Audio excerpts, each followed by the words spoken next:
Hey, I'm Matt. Today I want to show you what I believe to be the best beginner paint sprayer on the market that's airless. This is an airless sprayer, so it just runs off of electricity.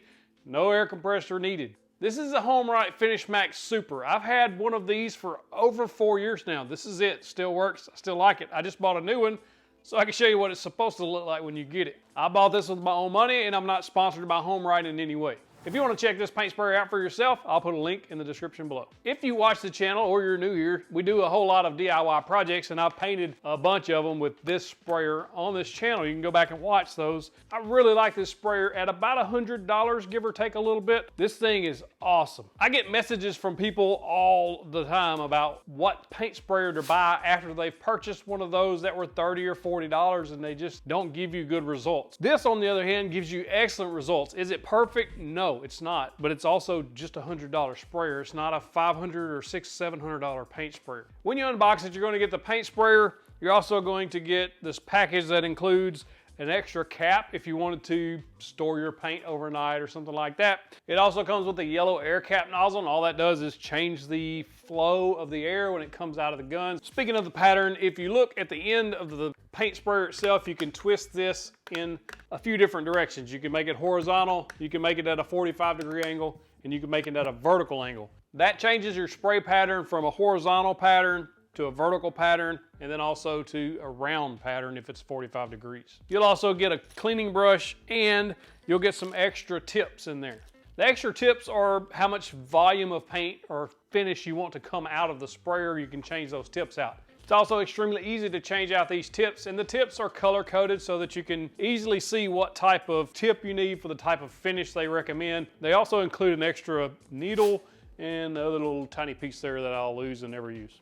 And you can see here in the manual it shows what's recommended for what tip. They do include the little tiny wrench that you will most likely lose. If you do, it's okay. I usually just use some needle nose pliers and take that tip off. This paint sprayer also on the side has a volume up and down that you can use to adjust how much paint is coming through the paint sprayer. As far as the overall construction goes, it is almost 100% plastic, other than maybe the screws in there and the tip. But other than that, it is plastic. This is all plastic, plastic. However, this has fell off the workbench more times than I can count and bounced off the floor, and it still functions just fine. When you open up the paint sprayer, there's going to be a nozzle here that actually comes off so you can clean it, and then you can put it back on. That's just sucks the paint up out of that bucket. And I always leave mine tilted forward. That way when you're painting, especially when you're painting down, the paint's going to run to the front of the bucket and you'll be able to still suck it up using that. If you're painting overhead, then you could just turn that around. Adding paint to the sprayer or any type of finish, super easy. Take the tank off of the paint sprayer and then just pour your paint in there. If you have older paint, you may want to filter it. Get some paint filters. They're really inexpensive.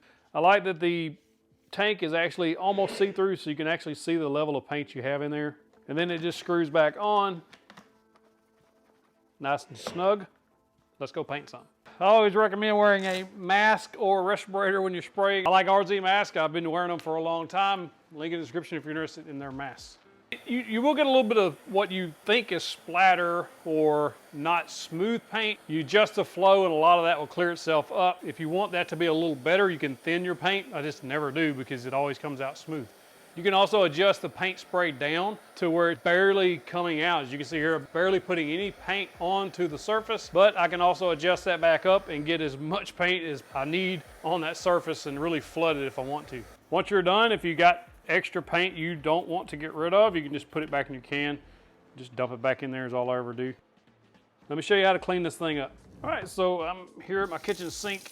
I like to use a little warm water. This thing is so easy to clean up. If you're using oil-based paints, of course, you'd have to use mineral spirits or paint thinner, something like that to clean with. But for water-based paints and water-based finishes, you just need water. I run hot water through this tube until it becomes clear. Same thing with the paint can. You want to make sure you get all the paint on this top edge where it screws in. We're going to clean that paint up here in just a minute, but you got to get this tip off and get it cleaned. This piece will have a little paint where the air comes out actually. Be sure to clean that off. If needed, that brush, you can actually use it to get down in those holes. You want to take this tip off with this tiny wrench that you're going to lose. Clean it with water as well. You can use the brush that was included to get down in the tip as well. For this part, you see there's paint in there that you're going to need to clean out, I always just hold it under the water like this. Then we just reassemble everything.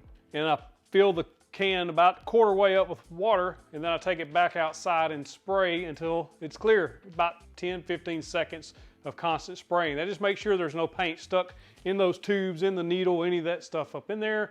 Get everything nice and clean before we put it up. Just so you're aware, there is a filter on the back. I've actually never changed it, as you can see in this old one. Change it if you want. I've used this paint sprayer, this exact one, to spray water-based polyurethane.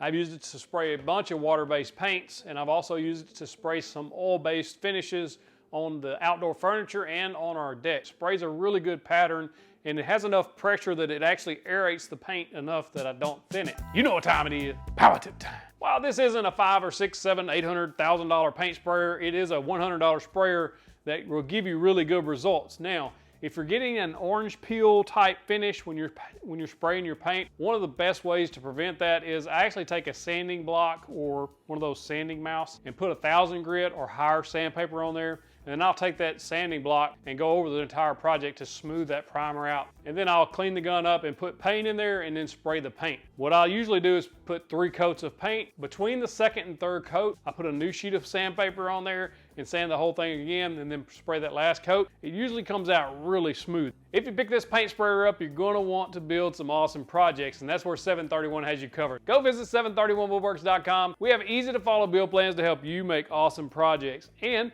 if you use the code PAINT, I'll give you 20% off any order. And another good tip, if you're looking to get a good finish on your paint, then buy quality paint. If you're going to the discount stores and buying paint, then it's not going to come out as good as if you actually spend the money on quality paint. And that can sting a little, but it'll make your project look that much better. One thing a paint sprayer does is cut down on the time it takes to actually paint the project. If you're brushing it or rolling it, you can spend literally hours trying to paint something that would take you 15 minutes in total with a paint sprayer. You're just covering a whole lot more area a lot faster. Does it use a little more paint?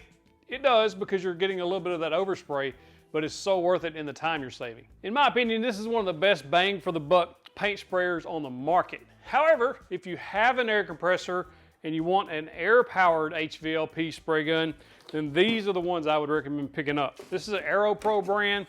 You actually get 3 paint sprayers for about the same price as you would get this one. This air compressor is actually too small to run these guns, so I don't use them that much. This is a 6-gallon air compressor. If I had one bigger, I'd probably use these more, because there's just so many more options here with this gun. I think the proof's in the pudding. I've used this for 4.5, 5 years now, and 0 issues. Is it perfect? No, but it does do a really good job for the price you're paying for this type of sprayer. If you want to see this exact gun reviewed, I actually done a review on this 4 years ago. I can't believe it's been that long. I'll drop that video in the comments. You can go check it out, see how far we've come. Hey, if you like this video, click that box right there. It takes you to the next video. Clicking that box gets you the big old virtual fist bump. Also, another one of my favorite videos right there.